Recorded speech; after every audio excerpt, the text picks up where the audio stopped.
तो यहूदिया से गलील को जाने के लिए सामरिया शॉर्टकट रास्ता था, पर सामरी लोगों के साथ व्यवहार ना रखने के कारण यहूदी लोग वहां से होकर नहीं जाते थे।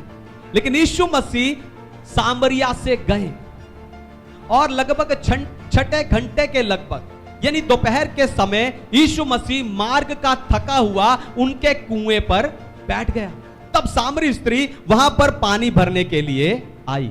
जब ठंडा समय होता है उस समय पर सब औरतें अपने मटके लेकर पानी भरने के लिए आती हैं, लेकिन ये औरत दोपहर के समय पानी भरने आ रही है ताकि ना कोई उसे देखे, ना कोई उसे मिले और ना कोई उससे कुछ पूछे।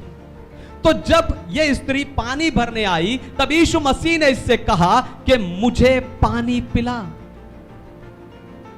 मुझे पानी पिला। यीशु मसीह ने उससे पानी मांगा तो उस स्त्री ने यीशु को सिर्फ एक यहूदी व्यक्ति के रूप में देखा और उसने कहा कि तू यहूदी होकर, यहूदी तो हमसे व्यवहार नहीं रखते, लेकिन तू यहूदी होकर मुझसे पानी मांग रहा है।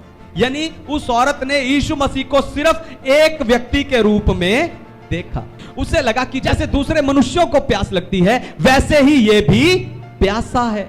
तो उस स्त्री की बातें सुनकर यीशु ने कहा कि अगर तू जानती कि तुझसे कौन बातें कर रहा है तो तू मुझसे जीवन का जल मांगती और वो जीवन का जल मैं तुझे देता। उस स्त्री ने कहा, हां प्रभु, वो जीवन का जल मुझे दे दो ताकि मुझे रोज रोज यहां पानी भरने के लिए ना आना पड़े। यीशु ने कहा, ठीक है, वो जीवन का जल मैं तुझे दे दूंगा, लेकिन पहले जा अपने पति को बुलाकर ला। उस स्त्री ने कहा, मैं बिना पति की हूं।